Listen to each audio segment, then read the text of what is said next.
Morning. Hello and welcome.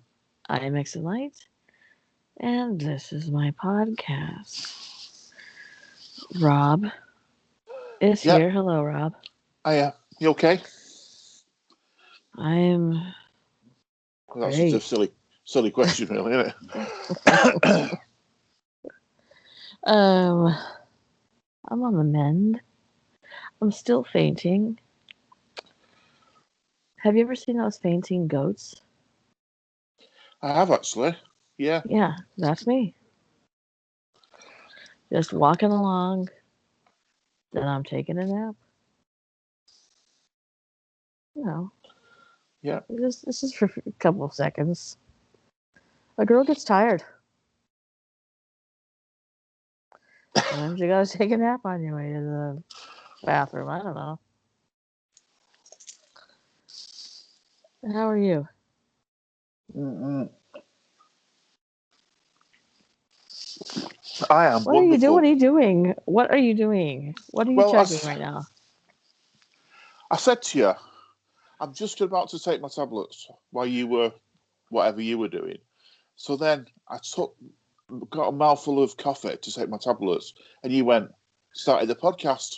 So that's why I was like choking, trying to get these tablets down. Oh, sorry. It's okay. So I took them now. It's done. The deed is done. Okay. Well, I'm glad. The deed is done. You'll be healthy now. Yeah. Um, okay, so today, Rob, Yes, Tracy. we are going to talk about famous people and where they are buried We certainly are. so that curious people like me can go visit Me. their graves if they, yes, can go visit their graves if they would like. Which isn't at all creepy. Lots of people do it. They have graveyard tours. Yep, I didn't realise that, but they do. Yeah. So, um, this will be helpful if you're on a road trip or if you live somewhere and you didn't know that this person was buried there. You can hop on over, and that'll be awesome. Um, Rob, do you want to get us started with smash buttons and stuff? Yeah, if you've not already, and I don't know why you wouldn't be, um, make sure you're subscribed and please hit that like button because it really, really helps the channel. Smash it, smash that like button, and share this with your friends and enemies. Yes. It is Christmas after all. Yeah, Christmas. Yeah, if you can't work out what to buy someone, then give them this podcast. I'm sure they'll never speak to you again. That neighbor that parks their car right in front of your driveway or has the dog that barks all night. Just give them our podcast. Yeah, Seek your revenge.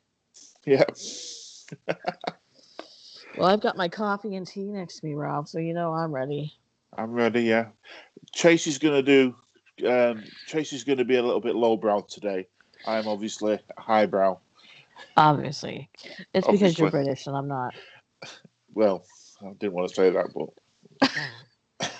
but yeah, it's I true. knew you were thinking it. I know you well enough. I'm gonna basically concentrate on the United Kingdom. Tracy is sort of doing both. I think both. Hmm. So anyway, Okay. Well, do you mind if I get started? no, that's fine. I was gonna say you go first to start because you never usually do. All right. Here's what I'm going to do. I'm going to start off with Alfred Hitchcock. Alfred Hitchcock was born on August 13th, 1899. That Wow. can't be possible. What? And he died April 29th, 1980. So he was 81 years old. He was more than that, Unless, wasn't no, because the next year would have been 1900, and he died in 1980, so he he? was Right, yeah. 81. Sorry, yeah. Oh, it sounds like Yeah, you're born in the 1800s. Wow. yeah, yeah. That's Anyway, crazy, isn't it? yeah. Okay, so in 1919, Alfred Hitchcock joined London's Paramount Studio as a lowly title designer, but he quickly moved up the ranks. Within 6 years, he was directing, and over the course of the next 50 years, Alfred spun a remarkable, consistent thread of suspense thrillers, a genre he virtually invented. That's that's pretty good. Yeah. Psycho. Better Window. Is that what Birds. it's called? It's called Better or Rear Window. Rear Window, Whatever. yeah. It's something about a window. Yeah, birds. I I remember I was afraid of that. The scene where what's her face is in the phone booth. Remember phone booths? Yeah, the good one. We still have the odd one here. You do? Yeah, we still have one. Yeah, good. Yeah. Wow. I don't know. I've seen empty places where payphones used to be, but there were no payphones in there, and I don't remember that happening.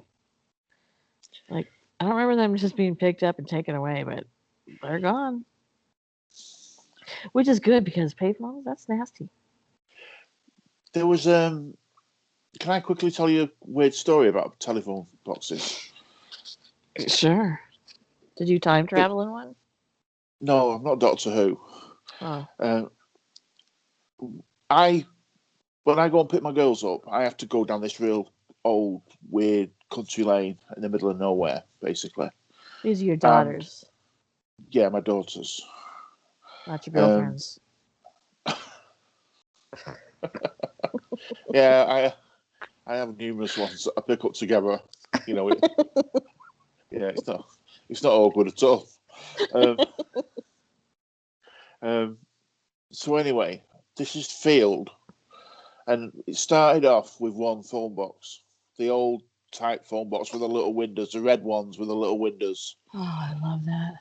One phone box, and then there Okay. was two phone boxes. Then there was four phone boxes. Then there was 10 phone boxes, and in the end, there was about 100 phone boxes all piled on top of one another. And What? yeah, I should have took a photograph. I should have took a photograph of this. And then one day they were gone. What? Exactly. One day they were gone. They were just gone. That's weird. Why are we talking about phone boxes? I, I don't even know. How do we get onto phone boxes? I don't. Oh, Alfred Hitchcock. how good it got The birds. birds. Okay. Yeah. Okay. Let's get back to Alfred Hitchcock. By the way, that's a weird story. He deftly wove sex and humor into his stories. They were so funny, having your eyes picked out. Yeah. Into his stories in a steady demonstration of eternal symmetry of good and evil. And I hear the guy was a straight up prick who was like not so nice to the ladies. Um, he had a. I'm gonna skip some of this because we don't need to know everything. Um, but Rear Window, yes, Vertigo, North by Northwest. I remember watching all these movies, Spellbound, a long time ago with my mom. Though Alfred seemed to have a few favorite actors, Gary, no, Cary Grant, Grace Kelly, James Stewart. He was also famous for his general disregard for the acting profession. And when his celebrated comment, actors are cattle, stirred up protests, he issued a correction and said, I have been misquoted. What I really said is, actors should be treated as cattle. He seems like a nice guy, don't you think? Yeah. Yeah. Not surprisingly, performers weren't very enamored with him either. His meticulous planning of every shot and complete refusal to improvise or deviate from his shooting schedule ruffled plenty of feathers. But complaints to studio heads always fell on deaf ears because Alfred Hitchcock brought in the money. Though he was nominated for an Academy Award on 6 different occasions, he never won one. Instead, in a gesture that seemed prompted by the common knowledge that his time was drawing near, Hitchcock received a Lifetime Achievement Award 6 months before he died. He was severely arthritic. He suffered from kidney failure for a year. Alfred expired of heart failure at 80 years old. He was cremated and his ashes were scattered, though no one seems to know where. Wait a minute. This is about. This is the exact opposite of what this podcast is about. Oh, dear me. The very first one. Oh my god. Of course it went that way. Happy 2020. So basically, wherever you are in the world, if you're walking down the street, you may be walking down the street where Alfred Hitchcock's ashes were spread. Just might be. You might actually be where he ended up being. Yeah, spread around. All different parts of the world. You could have breathed him in, even. That's gross. That's so gross. That's disgusting. And then you kind of are Alfred Hitchcock because you are what you eat. Exactly. Nice. A little bit of cannibalism in there. Oh my god, that was a fail. Do you want me to do one? Some podcasts. I'll do one where there's an actual grave.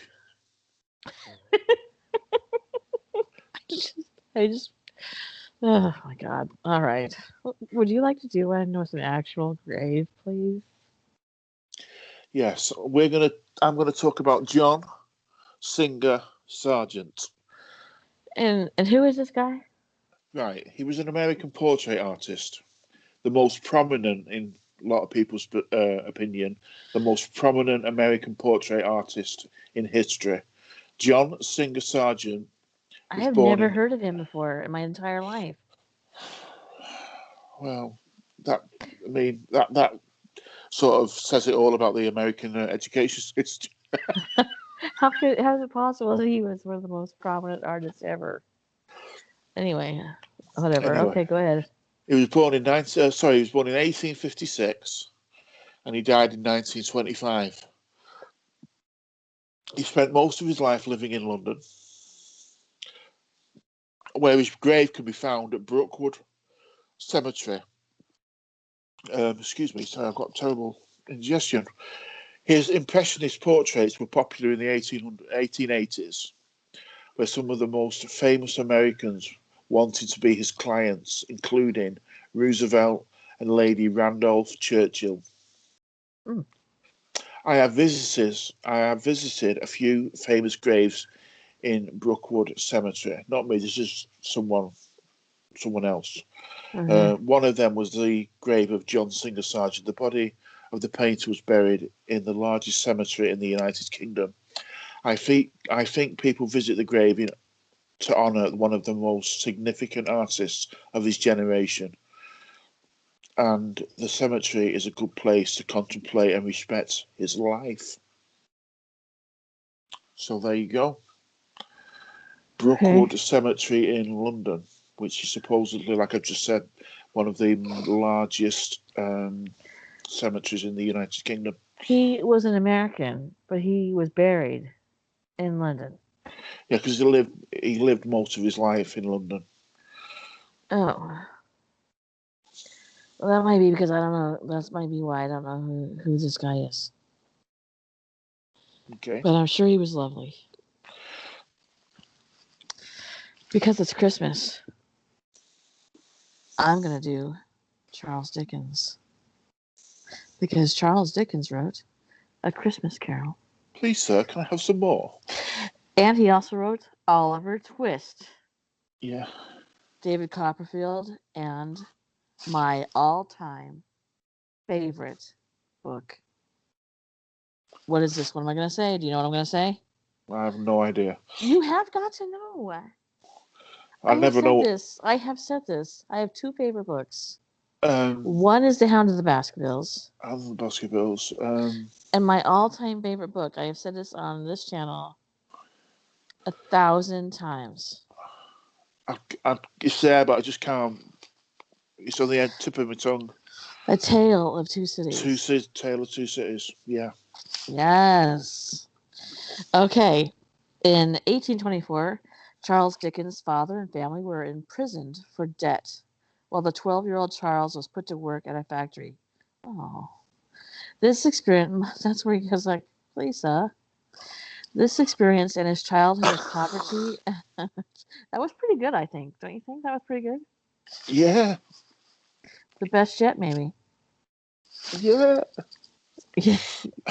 Whatever.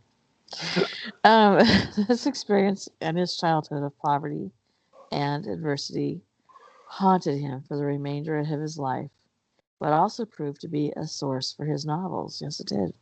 His writings frequently delved into themes of alienation and betrayal, compassion for the lower classes, and Industrial Revolution era social reform. At age 22, Charles joined a London newspaper and shortly thereafter began publishing monthly stories and sketches, the seeds of what would later become his novels. After the initial success of these stories, Charles embarked on a full-time career as a novelist and produced works of increasing complexity at an incredible rate. So, of course, we just said Oliver Twist, A Christmas Carol, David Copperfield, Tale of Two Cities, Great Expectations, to name a few. Um, I also love A Christmas Carol. And there is a new version that came out last year, and I think it's on Amazon Prime. If it's not Amazon Prime, it's Netflix. And it is a new version that is really dark. Ooh. Yeah, and shows the reason why Ebenezer Scrooge, why he started becoming like dark himself, because his father had dropped him off in an orphanage and he had been abused in the orphanage. And it is really, really good. It's probably as far as the storyline goes and the way it has that extra added thing, that's probably my favorite Christmas Carol adaptation I've ever watched. So Scrooge was abused. Yeah. Yeah. So it gives a backstory to Scrooge, basically. It gives a backstory to why he became the way he was. Yes. Okay. Yes, his father kept his sister, who he was very close to, and sent him to this orphanage, and he made a deal with he couldn't pay for the orphanage despite there was like a school. It was like a boys' school. Yeah. He couldn't pay for the boys' school, so he paid in trade, so to speak. So that's the background for why Ebenezer became to hate the holidays, because nobody would come pick him up at Christmas and he'd have to stay there with the headmaster. I know this right now, you guys are thinking you thought this was the best adaptation, but it is because it gives the background of why he became the way he was, rather than just he used to be a nice guy, then he didn't get married and he became Ebenezer Scrooge. That's it. It has a really good background. It's just, if you guys are interested in that, go look that up and watch it. I highly recommend it, and this is the time of year to do it. Do you know what it's called? Is it called A Christmas Carol?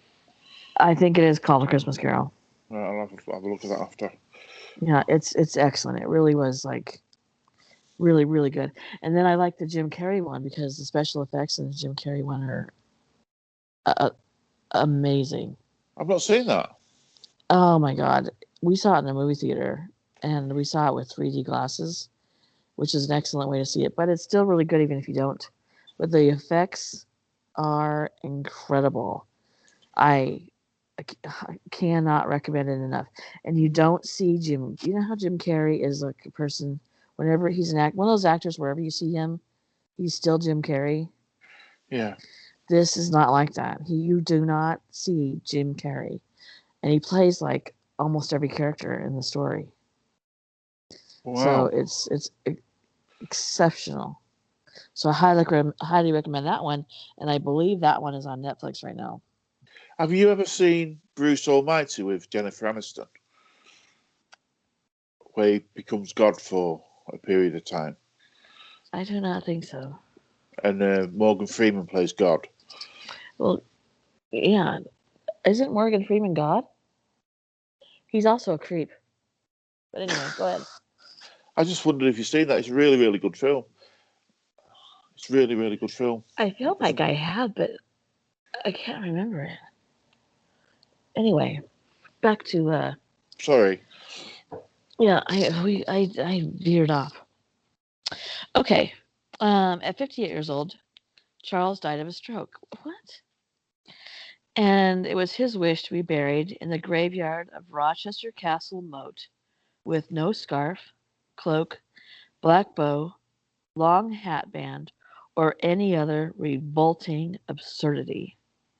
Instead, he was buried in the heart of London, in the Poets' Corner of Westminster Abbey, opposite the Houses of Parliament. An hour southeast of London, Dickens lived in the village of Rochester for most of his life. There are numerous places in town associated with him, and he's honored with an annual festival. At the graveyard, a simple plaque says, Charles Dickens wished to be buried here. Oh, Sounds like a nice guy. yeah, he does. Very talented. Mm. So don't tell me that was lowbrow. So he died. How old was he when he died? 56? 58. Was that what I 58. said? 58, 56. That's amazing, really. Yeah, 58, yeah. So he fitted all that in Yeah. to 40 years. That's incredible. That was talent. Well, yeah. 35 years, because obviously he's got a. He didn't start writing when he was a baby. Well, no, he didn't start writing until after he was 22, and he still kept working at the newspaper 22. while he was writing. Yeah. That's even more amazing. Yeah, that's crazy. Huh. That's interesting. You learn something new every day. That's the content you guys pay for. Yep. That's it, yeah. Right, so we've had Charles Dickens. That's highbrow.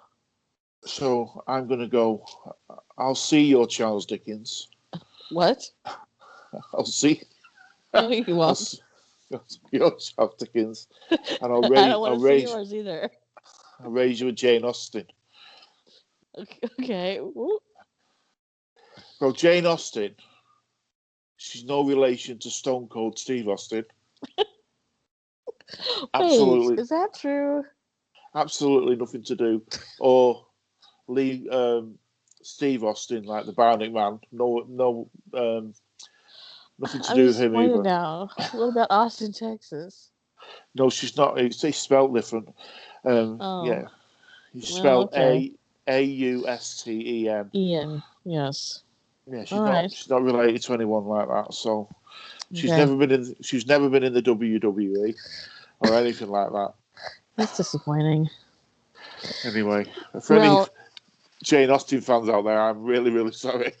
I love Pride and Prejudice, Sense and Sensibility. Love those movies. I don't mean the books. But love those movies. Okay. And I think she does Emma. Or is Emma? Yes, it is Emma. Yeah. Yeah. Okay. I love Emma as well. Very good. Well, thanks for naming all my books I was going to read out. Sorry. I'm well read, Rob. Well, we're well watched. Charles Dickens, Jane Austen. I mean, I haven't read Stone Cold Steve Austin's book, but I'll get there eventually. Hell yeah. Hell yeah.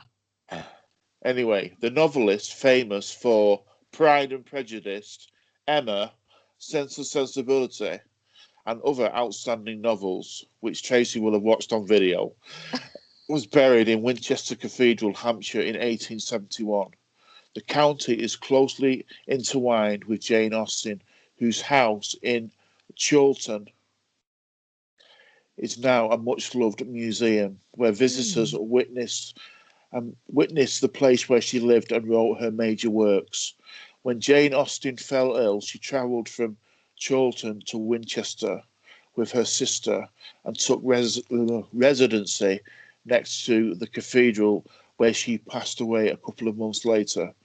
The original grave can be found in the cathedral, which has no mention of her writing and no mention of her writings in the engravings. It wasn't until she was more recognised as a writer in 1870 that her nephew placed a brass plaque alongside the grave, which begins with the words, Jane Austen was here. No, it wasn't say that. I'm sorry.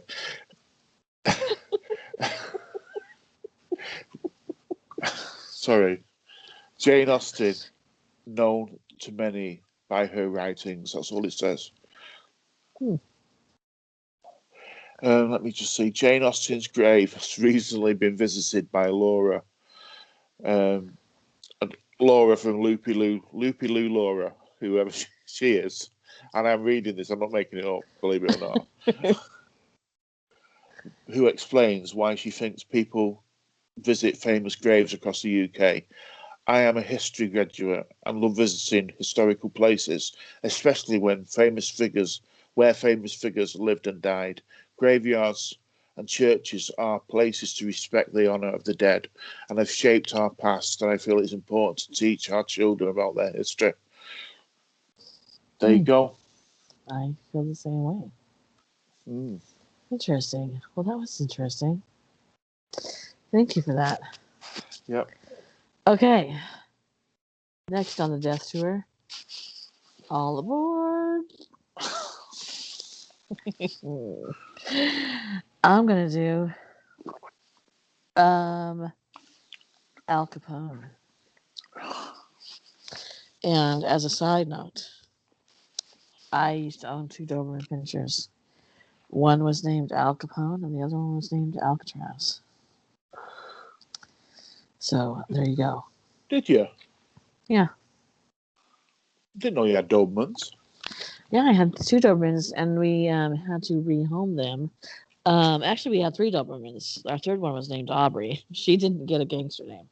She was red. But we had to rehome them because Alcatraz bit a baby Jory on his face. Oh, didn't know about that.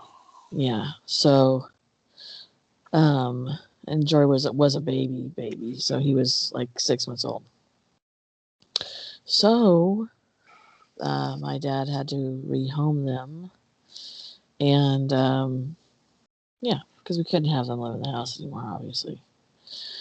But he just kept them all 3 together. He had a friend that had a farm, and this sounds like a story that you tell a kid. They went to live on a farm. But he did have a friend who had a farm, and they took him in, and so they kept them all together because they were siblings. Well, that's nice. Yeah. So, but couldn't trust him around the baby. No. So yeah, bit him right by his eye. Oh boy, I almost lost my shite about that. Let me tell you. We had a Staffordshire Bull Terrier called Samar, and when we had a baby come into the house, he started taking the toys, taking the baby's toys, and hiding them. And, no, but he started acting really, really weird, and we had to rehome him. Yeah. So to speak. So to speak. It's a whole different podcast. Okay. Anywho, he told me Jesus. Is it me or you? It's you, isn't it? What's me? Okay, sorry. What are you? Yes. I don't know why, but what you just did reminds me that I'm gonna go off track here for a second. And today, Rob, or yesterday, I don't know. Rob and I were talking on the phone, and a woman Oh, like got into our phone conversation, and I heard her say hello, and then I was like, what, Rob, you sounding quite a bit different. That transition finally went through. I go, what? She goes, hello? And I said to Rob, did you hear a female voice? And then Rob was like, who's this? And she's all, who's this? I don't know you. And and she goes, should I go now? she didn't even give me a number or anything. She goes, should I go now? No, stick around. Anyway, it was a very weird experience. Probably for her too, I would imagine. First off, she's got somebody who's British, somebody who's American. Yeah, she hung up when I asked her what she was wearing.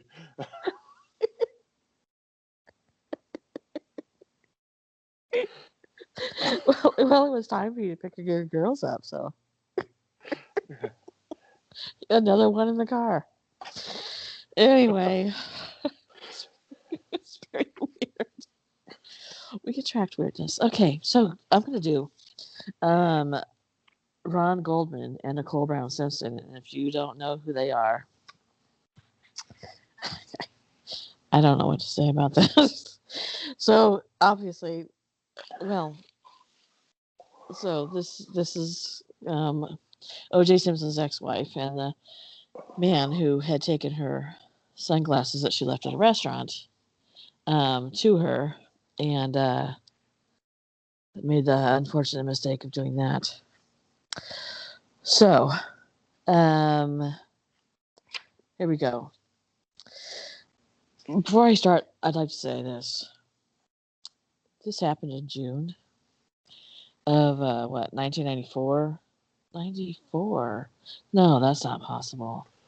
It had to have been. Oh yeah, it was. It was June of 1994, right? Because I was, yes, I was watching the TV when this happened live, and my husband came home, and we were gonna go to dinner, and we we had to go to a restaurant that was showing it on TV. So we found this Mexican restaurant that was showing it on TV, so we could watch it. And he goes back home. He gets out of the the white Bronco, and I knew right then. I said to my husband, "Oh my God, he killed her." He just had that pretending to be sad, you know. Plus, he's so cocky and arrogant that he couldn't really pretend to be sad very well. Anyway, it was, and I watched this trial every single day. Every single day I watched this trial, right? Every single day. And then I watched all the news coverage of it. And then one day I have to go to the hospital because my mother was in the hospital. My mother, was the bane of my existence. I go to the hospital and they read the effing verdict, and I'm not home watching it. I'm at the hospital. Only person on the planet who didn't watch it. Anyway. He got away with it, didn't he? Yeah. They acquitted him. I don't want to talk about it. In the whole, I don't want to talk about it after I just spent 15 minutes talking about it. In the whole sordid mess of the Simpson murder case, there seems to be only one thing on which everyone agrees. On June 12, 1994, somebody brutally stabbed and slashed Nicole Brown Simpson and her sometime boyfriend, Ron Goldman, to death at Nicole's posh Brentwood, California home. Nicole was the estranged wife, I think we've settled that, of O.J. Simpson, who was insanely jealous and abusive. And prior to the murders, he had purchased a knife from a cutlery shop that would have caused wounds compatible with those suffered by the victims. And I have seen the crime scene photos of this. Whew, boy. It's, well, if you are interested in crime stuff, you can look up crime scene photos. And I'm not going to say how, but you guys can figure it out. Because I don't want to be demonetized. Can I ask a question? Can I ask a question? A serious question. Can I ask a question? Okay, thank you for that. Was Nicole Simpson was her name? What? Yeah. Yes. Was she famous No. for anything other than being his wife? No, actually, I think she was like 17, and she was a waitress at a restaurant, and that's how he met her. Right. So I think he married her like as a teenager, 18, 19, something like that. So no, she was very young when she married him. Was she pretty? Wasn't famous for it. I mean, people. I guess I don't think she wasn't ugly. Okay. She was blonde, tall. She was, I guess, what would be aesthetically pleasing to probably most guys. Okay. She wasn't. I don't know. She was. I guess she was pretty, but I don't know. I don't particularly think she was very pretty, but okay. It's not my job. I don't know. Whatever.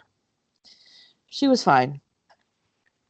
I'm sure everybody listening to this is going to think she was pretty, and in the classic sense, she was pretty. Like the perfect proportions and all that. So DNA tests, whose margin of error was in the neighborhood of 1 in a billion, linked blood found at the scene to O.J. Simpson, and blood found on his car and his socks to the victims. And he still got off. Can you imagine that? Missing gloves and bloody shoe prints were linked to O.J. Furthermore, he never established a verifiable alibi. Instead, he jumped from one story to another as they crumbled beneath his inconsistencies. Clearly, the person who wrote this book isn't a fan of O.J. Simpson. Immediately after the murders took place, O.J. Simpson boarded a flight to Chicago. He even, at one point, they tracked down the type of shoes that the murderer was wearing. And they were like extraordinarily rare, very, very expensive, very posh shoes that they kept track of, who, like an Italian shoemaker. So they kept track of who their clients were. Okay. Like an Hermes. So they have these shoes the killer wore, which is, has to be somebody who can afford these handmade Italian shoes. Yeah, we talked about his shoes before, haven't we? Yeah, and he said, I would never wear those ugly shoes. And then they produced photo after photo after photo after photo after photo of him wearing these barking shoes. Barking shoes. It was just unbelievable. Anyway, I could talk all day about that trial and what I think they did wrong, but here we go. At this moment, thousands of people are in prison after being tried and convicted of murder beyond a reasonable doubt on much less than half of the evidence that was accumulated against O.J. Simpson. But in October of 1995, the millionaire hotshot walked away from his destiny, having been found not guilty. The next year, the Goldman and Brown families pursued O.J. Simpson in a civil court, in which the burden of proof is lower than in criminal proceedings. In a civil case, Guilt need only be proven according to a preponderance of the evidence rather than beyond a reasonable doubt. After hearing 4 months of testimony, including OJ's during the criminal trial, he had invoked the Fifth Amendment, which is not an option in a civil trial. The jury found OJ liable for the deaths of Ron and Nicole. The Goldman family was awarded $8.5 million in compensatory income. What? Why can't I get this word? Compensation. Compensation. I'm gonna say compensation because I can't. My brain cannot get this word. While another $25 million in punitive damage was to be shared between both families. Justice was served, except that the money was never paid. OJ was broke, supposedly, and he had a pension that he got from the NFL, and you cannot touch that. Apparently, if somebody like sues you, apparently that the pension can't be used. So he still was living the life of a millionaire, and anyway, and then he would get paid under the table for shit, and then he wrote a book. That was the title of the book was If I Had Done It, and he detailed how all the evidence and why it was evidence and how it was proof that he did it if he had done it, but he didn't do it. And it explains how the murder went down and how he came upon them and he was jealous because he thought that Ron was dating her and all this stuff, and how he stabbed him, and she was medically decapitated, which means they still have their spinal cord, but so her head wasn't off, but it was as close as off as it could be. And he described all that, and he's already been tried, so he can't be retried, right? Because we have a double jeopardy law. Yeah. And he basically confessed in that book. Yeah. It was disgusting. Anyway, so today he lives in a $1.5 million house in Kendall, in Florida, and collects $20,000 a month from a football pension fund. Between rounds of golf, OJ said, "They can't touch my earnings, and it'll be a cold day in hell before I pay a penny." But this must be kind of old because several years ago, he was in a hotel room, and there were some people in the hotel room next to him, and this thing was set up where they had some paraphernalia. They had some sports memorabilia. Yeah, and he tried to steal it, didn't he? Yeah, he went in. They had a gun. They held him there, which is considered being kidnapping somebody, and he ended up going to prison. So the judge slammed him hard too, like this sentence that wouldn't probably have been given to anybody else, but it was kind of like a "you deserve this." Well, he's out now, and he's on Twitter. He's so vile, so vile. Anyway, Chase, yeah. Can I ask a question? Yes. Where are they actually buried? You're such a smart ass, though. Ron was 25 at the time of his death, and he is buried in Valley Oak Cemetery in Westlake Village, California. Here are the directions to get to Ron's grave. From Highway 101, don't. From Highway 101, exit at Lindero Canyon Road. Head east, and the cemetery is you're just, go ahead, I'll let you go. I'll let you amuse yourself at my expense. No, it's okay. Just tell me when you're ready. I just wonder where they were buried. Since that's what the podcast is about. It's so much fun. Go on, carry on. What you're trying to tell me is I'm talking too much. No, I thought you might have actually forgot. Because obviously you're very passionate about the whole OJ thing. And I just thought you may have forgot, actually. Oh, okay. What the actual podcast was about. Oh,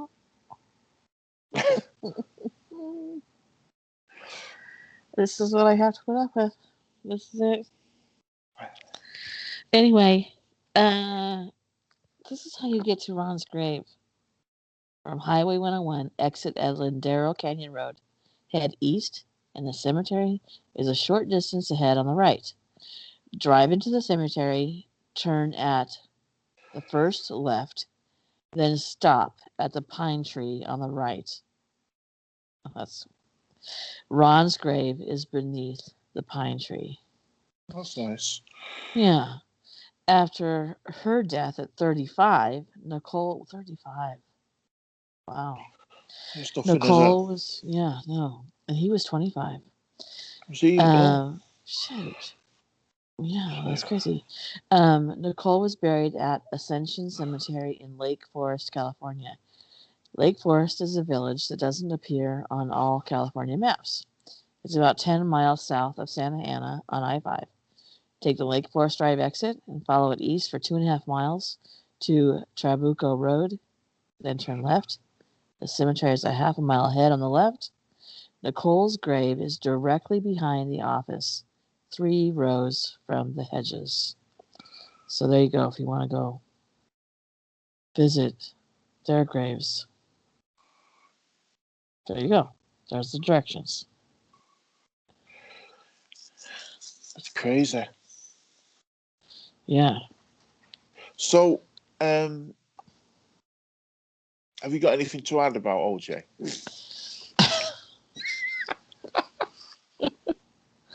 That was my last one, by the way. You joking? No, did I do 4? We've done 4 already. Have I? I've got loads left. Huh. Well, I'll do one more. Right. Can we talk about OJ for a while, though? My next one is going to win hands down if it was a competition, which it's not. William Shakespeare. Ooh. And you want to listen to this one. This is weird. Okay. Of course, the resting place of one of the world's most famous writers makes the list. Shakespeare's grave is found in Stratford-upon-Avon, which is sort of central UK, in the Holy Trinity Church, and visitors are welcome to come and witness his famous grave, which Shakespeare himself set a curse on. Oh. There's a curse supposedly set on his grave. And he cursed it? Yeah. Why would he do that? So I've got my different people from a blog site, basically. So I'm going to read this. This is what this girl, Abby, says. Abby, from the lifestyle blog What Abby Says, visited the grave. She tells us more. Having lived in Stratford-upon-Avon my whole life, I am very familiar with the grave of William Shakespeare, and tourists flock to visit it. What I think draws people to Shakespeare's grave, aside from his famous writings, is the mystery and intrigue surrounding it. Shakespeare had a curse engraved on the gravestone to ward off relic hunters, and there is an ongoing mystery surrounding the whereabouts of poor William's head. An examination of William Shakespeare's grave in March 2016 suggested that the body is missing its head, and that Shakespeare's skull may be buried elsewhere. Well, there you go.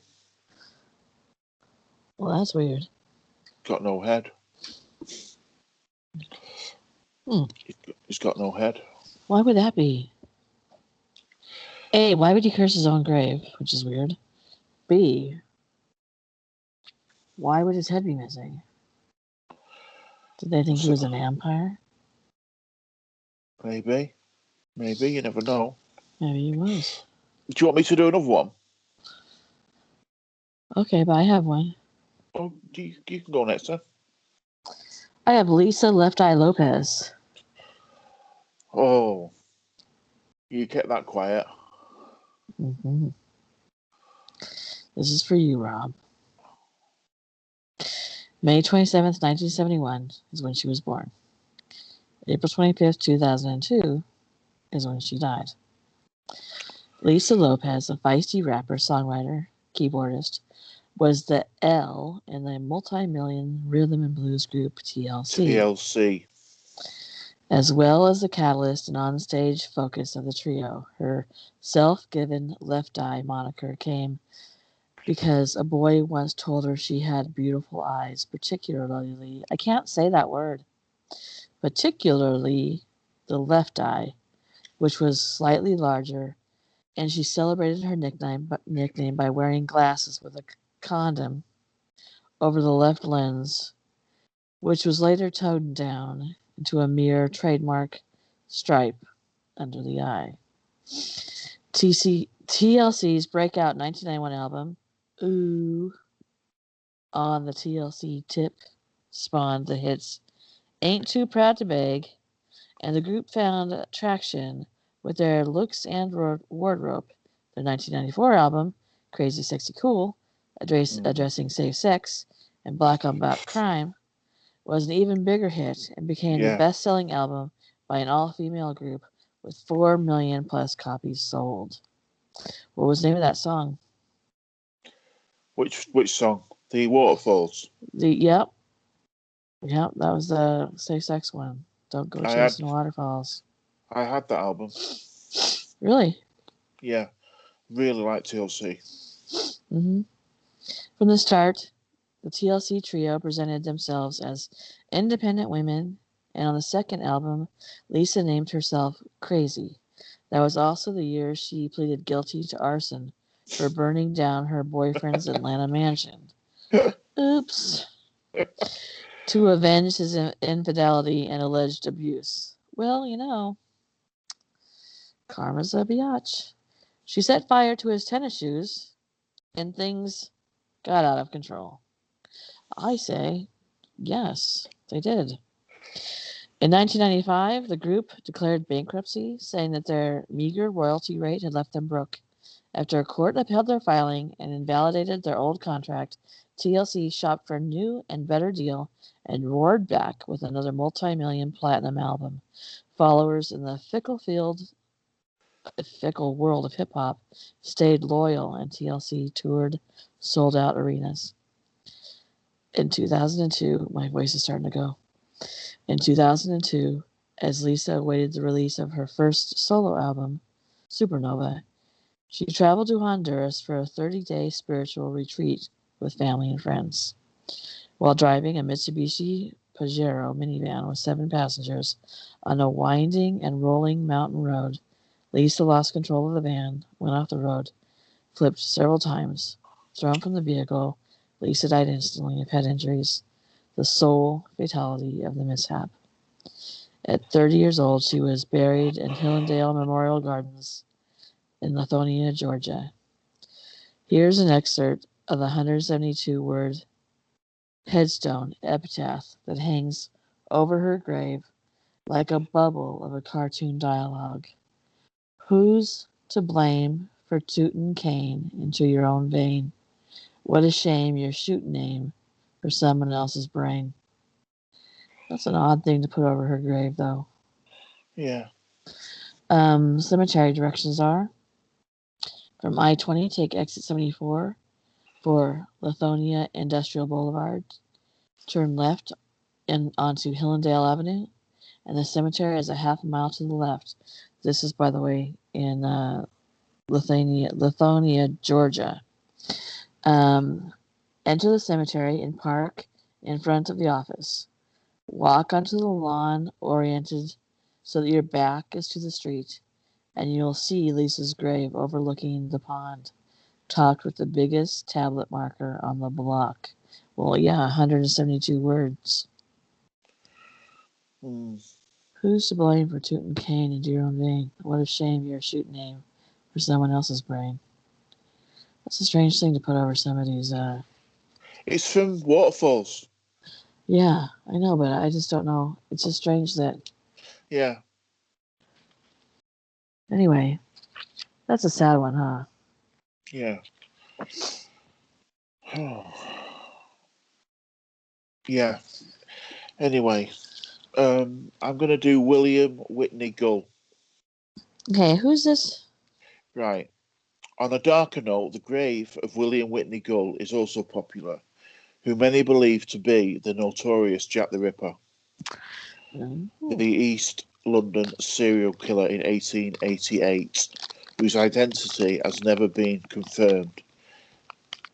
Emma from the blog Emma Eats and Explores shares her experience.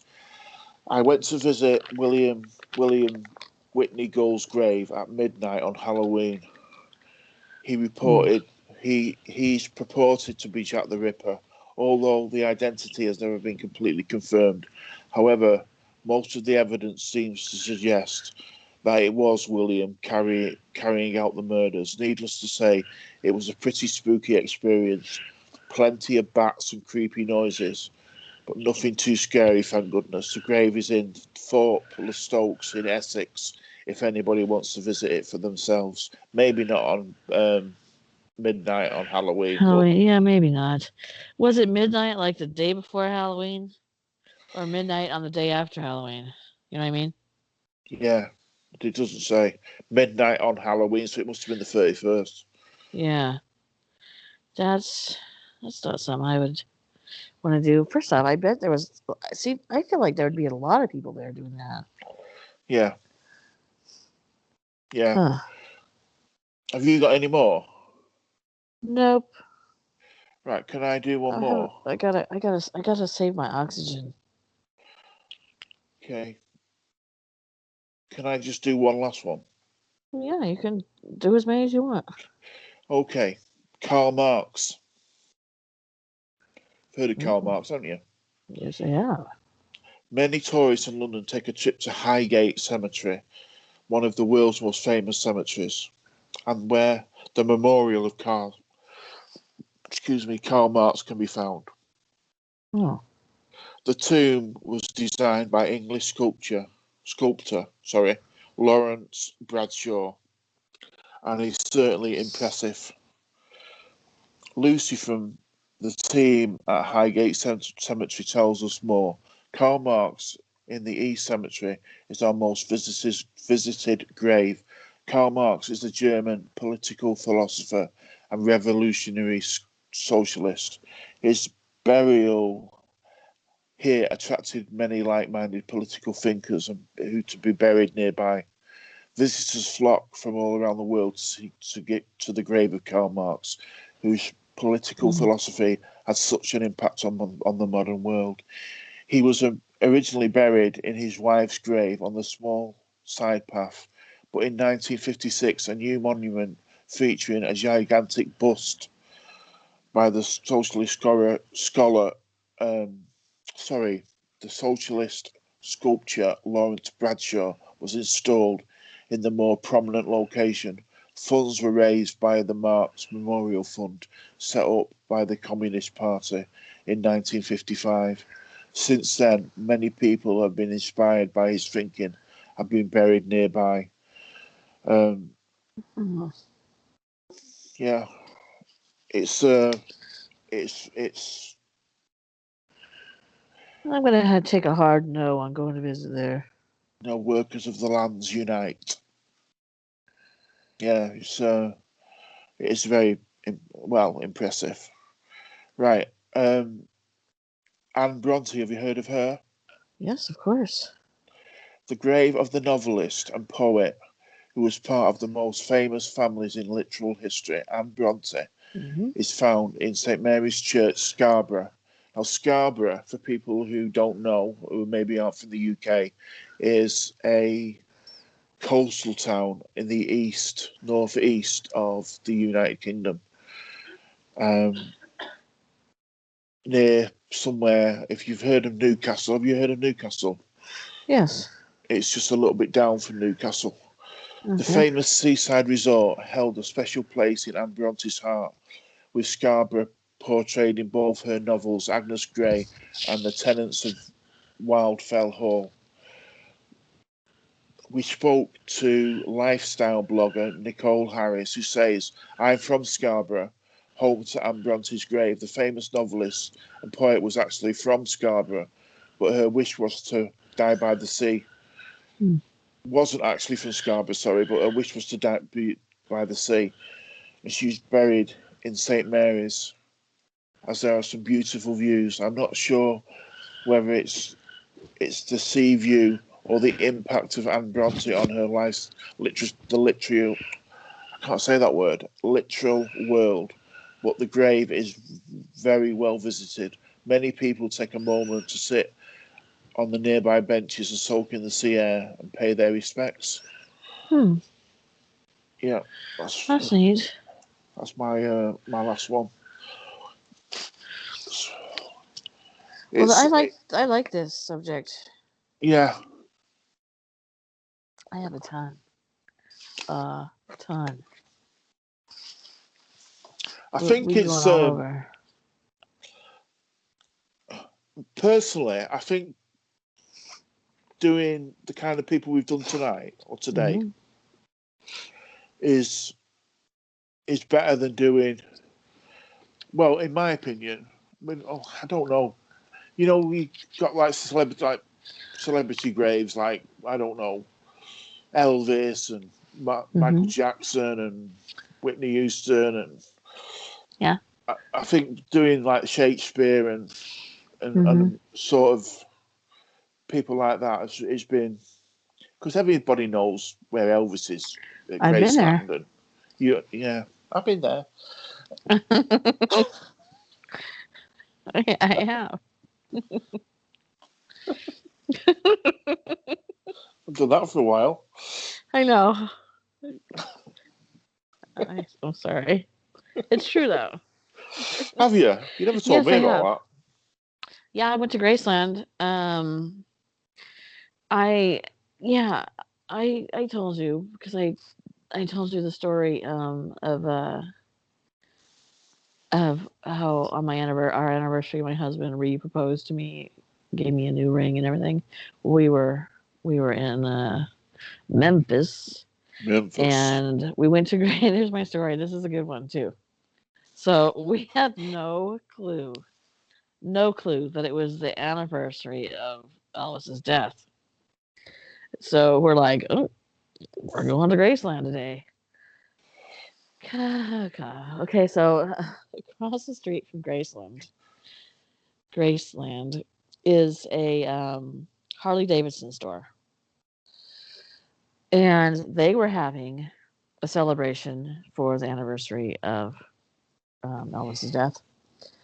And so it was a whole bunch of people on Harley Davidsons, but it was people who were like fans of his music when they were young.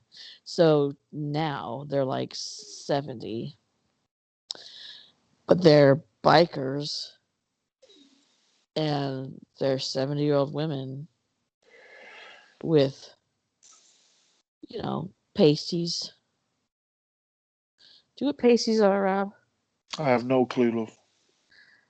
Pasties are just little things you put on your breasts just to cover. I need the money for this. Put on your breasts. Yeah, they're nipple covers. Oh right, okay, I know what they are. And they have these little dangle things. Yeah. They were wearing those. Or no shirts but motorcycle vests that weren't done up. And their boobs were, tucked into their jeans. Oh right, yeah. Yeah, it was a very colorful event. There was a shite ton of people there, and you'd be very surprised at a few things if you've never gone to Graceland. One, it's much smaller than you think it's going to be. Yeah, I've heard that before. Two, the decorations are effing crazy. I mean, like, crazy.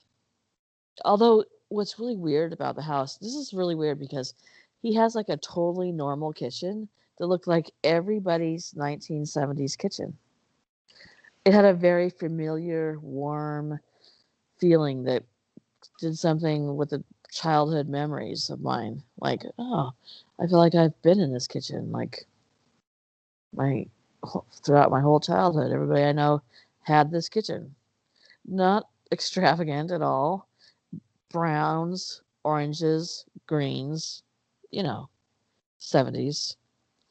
And then he's got like the jungle room, which is crazy. And it's just, and then upstairs, you can't go upstairs because Lisa Marie still lives there.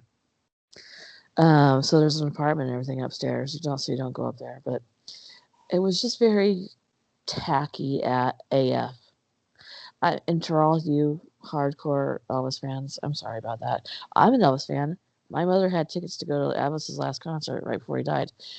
I grew up with Elvis a lot. I like We Elvis. we had Elvis's Christmas album. Do not come after me. The fact of the matter is, it was tacky AF, which is sort of enjoyable in its own way. To think, that he was just like he was like a little kid who got rich and then he wanted to make his house as like what would have back then been like the fanciest, weirdest house ever. So, but and then they have his graves and his mom and his father and everything. I think his brother. He's buried there, and so that was very interesting to see. I guess to see his grave. Yeah. But no, Priscilla. Priscilla lives there. That's what I was trying to say.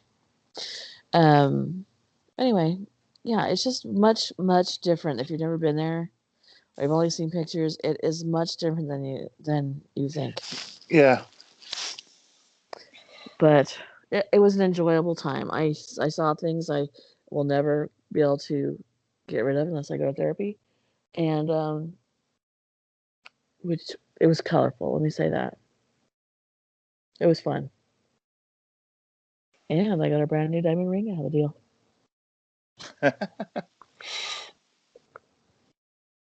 So you can't beat that. No. Anyway, if you guys are interested, when COVID is no longer, whenever that is, no longer deterrent for travel, Rob and I are going to go on a road trip to the New England area, and we're going to hit all the scary haunted places that we can. We're going to travel by RV, and we're going to stay in like Lizzie Borden's house and stuff like that. Camp outside graveyards so we can spend a little bit of time in the graveyard at night. We're going to take one for the team. Well, at least Rob is, because I can run faster than Rob. Thanks for that. That might be a bit anti-disabled, whatever it is. Discriminatory.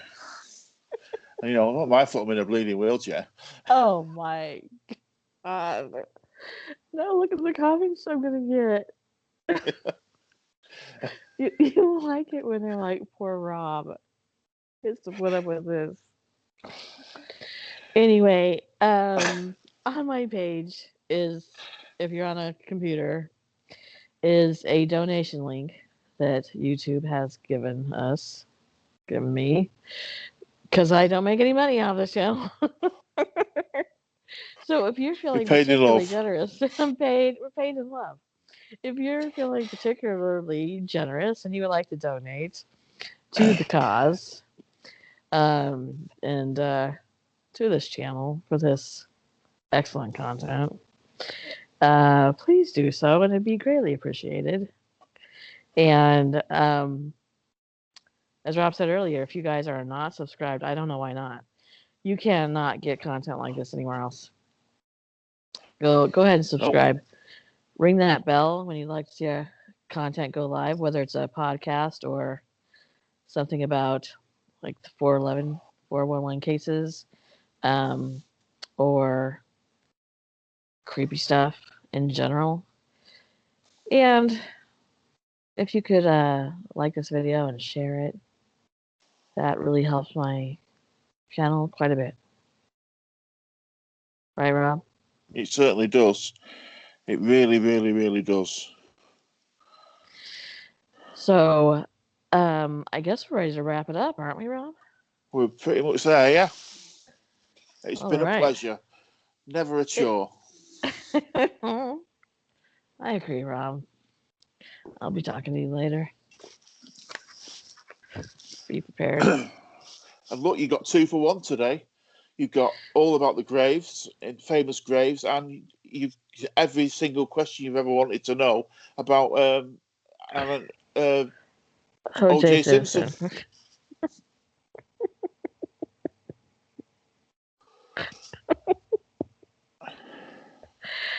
And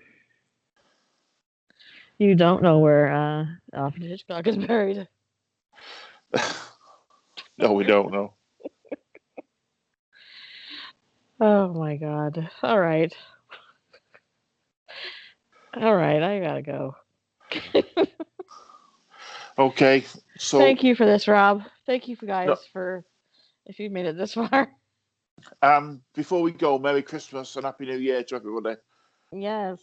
Have a very Merry Christmas. Stay safe. We're canceling Christmas in my house. But stay safe. And wear your mask. The life you save could be mine. Yeah, the life, yeah. And if you bump into O.J. Simpson, run. I would definitely suggest that. Okay, guys. Bye. Bye.